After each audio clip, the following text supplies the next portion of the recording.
Now that the UAV has been released, it will dive down more than 250 feet to map out the pipeline with its sonar technology and send back digital images. Fire officials were at the crime scenes early this morning, collecting evidence they hope will reveal exactly how these fires were started.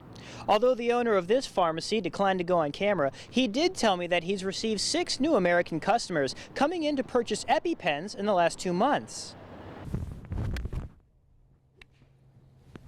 Each year, the tournament has grown in size and popularity. This weekend, more than 50 golfers from across the United States and Canada will be battling for the top spot.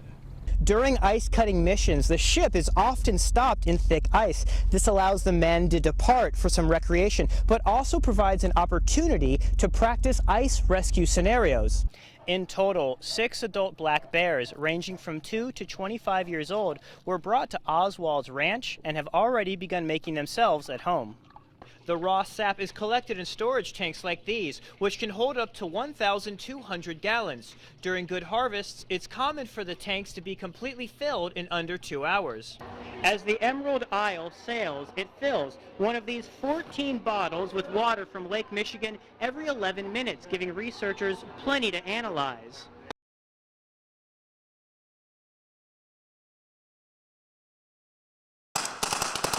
The Danish assault team struck quickly from the tree line, forcing the enemy to take cover. Casualties mounted on both sides, but with U.S. troops supporting from the high ground, the Danes captured all their objectives. But this battle was really just a war game held between the Michigan National Guard and visiting Danish troops. It gets all of our soldiers, our NCOs, our officers ready to actually lead in combat, making sure they actually understand the tactics, the techniques, what we're supposed to be doing. The exercise was held at Rockport State Park for its proximity to Camp Grayling. For years, the Michigan National Guard has invited military units from numerous allied nations to come train with them. The week of exercises challenges the troops, forcing them to solve new battlefield scenarios each day. If you're not training as hard as you fight, then when you actually go out there and do it, it's not worth it. By reviewing their tactics, the soldiers look to improve the way they operate. We can learn from it. The Americans can learn from it as well, because we got different formations, but still fighting the same enemy. The exercises also help deepen relations between the participating countries. We're a band of brothers all together, so we know how to fight, and now we're fighting alongside with each other. So, in Alpena County, Michael Gordon, 7 and 4 News. The day began wet and windy, but cleared up just in time for Texas Senator Ted Cruz to attend a rally in front of about 200 supporters. Many of the supporters had traveled hundreds of miles just to see Cruz speak. I felt that he looked at me and said, I'm on your team. And the second one, as a retired school teacher, we need to get rid of Common Core. So we're right there together. In appearances throughout the day, Cruz spoke about the nation's economy, foreign terrorism, and Michigan's role in the upcoming election. As you know, Michigan, Macomb County, is ground zero for the Reagan Revolution. It introduced the world to the Reagan Democrats. Reagan Democrats are the heart of our campaign, and we're getting incredible support. During the convention, Michigan's own representatives have had the opportunity to speak with and hear from the candidates as they get closer to deciding which one will receive their support. Frankly, I'm keeping my powder dry. I am not exactly sure. I think any one of these men and women can do a much better job than Hillary Clinton or Bernie Sanders, so I'm looking forward to hearing more about their plans. On Mackinac Island, Michael Gordon, 7 and 4 News.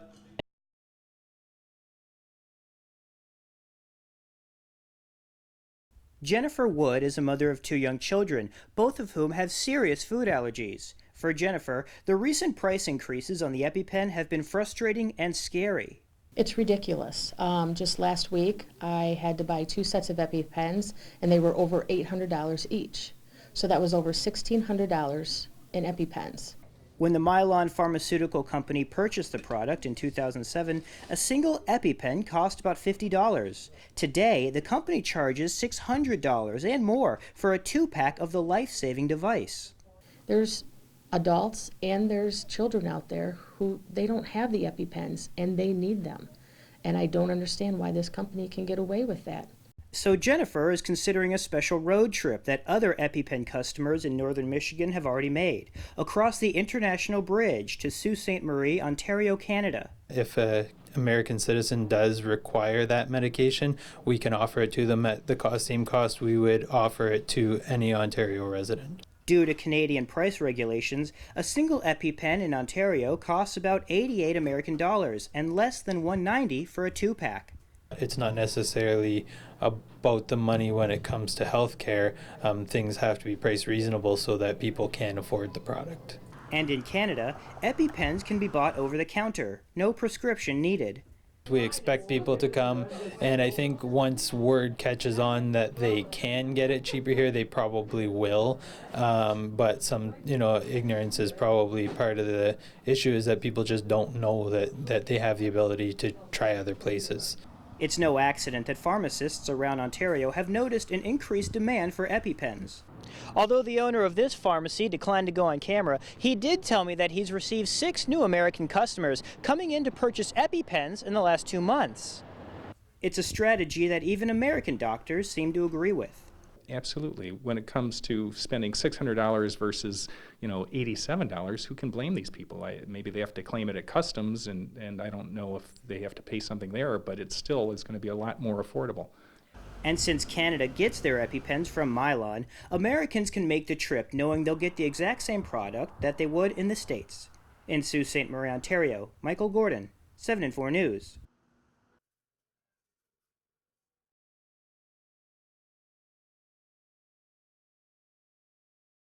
An excited crowd gathered around to catch a glimpse of the new arrivals. Bear Ranch owner Dean Oswald says these bears were being kept in deplorable living conditions and were going to be euthanized after being taken from an Ohio ranch. It makes me feel real good. One thing about it, they're coming to a place they're not looking at a cage. They're looking at a habitat area where you walk around through the woods, natural. It's a half a mile around on 2 of the habitats. Fresh water running through them every day in all the habitats. The bears were split up and taken to different habitats on the ranch. In total, 6 adult black bears ranging from 2 to 25 years old were brought to Oswald's ranch and have already begun making themselves at home. For decades, Oswald has worked to save bears from across the country and share their beauty with the public. What makes you feel good when a person walks up to you who you've never met before in your life, who has toured your property and says, "You just made my whole vacation." The bears seem to appreciate this second chance, and so do the visitors at the ranch. To some people, bears are more of a nuisance animal, and they probably don't want the bears around, so to see them here where they're well taken care of and they're encouraged to be here is nice. In Luce County, Michael Gordon, 7 and 4 News.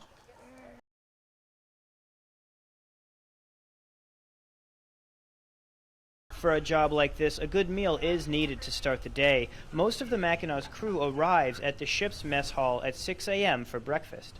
The bridge team eats quickly so they can start the morning watch and begin navigating the day's course.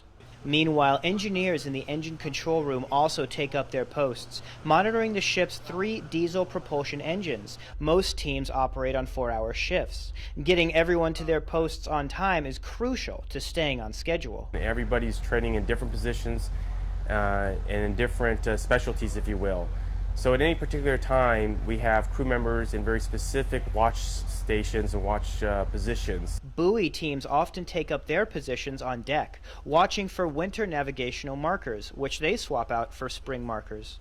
Battling through the ice can be an exhausting process, but sometimes crew members get the chance to disembark and stretch their legs. During ice-cutting missions, the ship is often stopped in thick ice. This allows the men to depart for some recreation, but also provides an opportunity to practice ice rescue scenarios. Maintenance crews stand ready to address any sudden damage or malfunction. Depending on the thickness of the ice, we'll speed up, slow down. If we have to, put more power into it. If we have to, we'll back up. But for the strength of this ship, we make it through quite a lot. Breaking through the ice and establishing relief tracks for commercial freighters to follow remains the crew's main objective. If it wasn't for Mackinac and the other 7 ice-breaking ships, plus the 2 Canadian ice-breaking ships, I would say that the economy would slow down drastically during the winter months. By 9, nearly everyone is in bed, except for the night watch, keeping everything running and ready to go again the next day.